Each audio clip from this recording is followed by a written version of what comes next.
الشبك صنع في مصر في 887 هجرية ووضع في 888. شو مكتوب هنا؟ أنشئ في عهد السلطان النصر أشرف قايتباي 888 1483 هجرية. نبي ندخل داخل الحجرة وشوف الواقع من الداخل.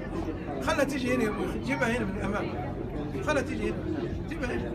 شوف الحقيقة من داخل، يمكن أول مرة تشوفون الصور هذه داخل الحجرة النبوية من الداخل. بفتح الباب هذا يسمى باب السيدة فاطمة رضي الله عنها.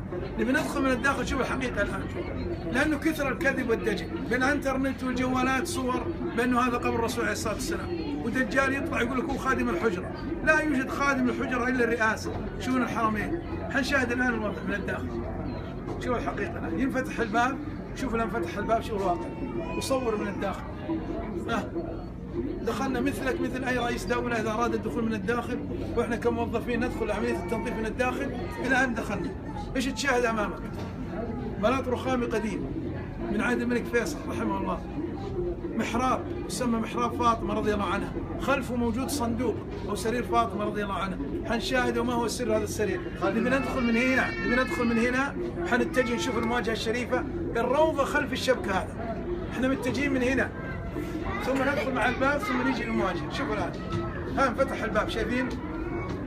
اللي بيصور يصور يا اخوان، هذه أشياء يمكن أول مرة تشوفها، واللي بيصور يصور. شوف دخلنا من هنا، وضحت؟ لاحظ ايش تشوف قدامك؟ ستارة خضراء صح ولا لا؟ مغطاة بالجدار هذا. الجدار هذا اللي هو هذا شايفينه؟ هذا جدار بناه عمر بن عبد العزيز رحمه الله، مغلق مصمت ليس له باب، ارتفاعه 6 أمتار ونصف من حجارة الحرة السوداء مربعة الشكل مشابه لحجارة كعب المشرف. وضحت؟ لاحظ موجود هنا صندوق، هذا يسمى صندوق الصندل. هذا احنا وقت تنظيف من الداخل نحرك يمين ويسار، لكن داخلينه وغطينه بالستاره. هذا كان يطيب فيه من طيب الصندل من الداخل. حنتجه للمواجهه الشريفه. شوف الحقيقه، شوف الان، شوف الان.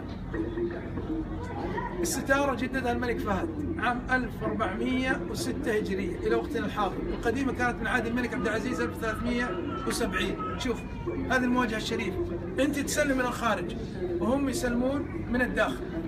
وضحت؟ وش تشوف قدامك؟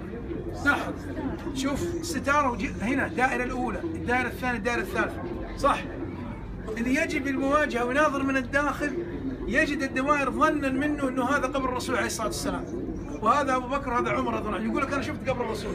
يا اخي العزيز، هذه الدائره محاذاه للوجه النبوي الشريف هنا، والثاني محاذاه لابو بكر رضي الله عنه، والثالثه محاذاه لوجه عمر بن الخطاب رضي الله عنه. حنشاهد الان سرير فاطمه وشوف ما هو سر هذا السرير او الصندوق. شوف الواقع، وهذه الحقيقه من الداخل. يعني انت ما تشوف شيء، انت تسلم من الخارج وهم يسلمون من الداخل مثل المدرسة. هل معناه أنا دخلت حوش المدرسة إني دخلت فصول الإدارة؟ هذه نفس الطريقة.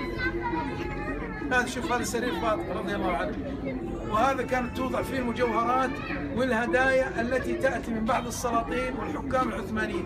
مع آخر حكام العثمانيين عمر فخري باشا أخذت جميع المحتويات بالقطار إلى تركيا وتعرض بالمتحف في تركيا.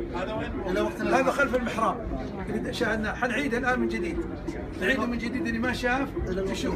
إلى الوقت الحالي موجود. ها وين موقع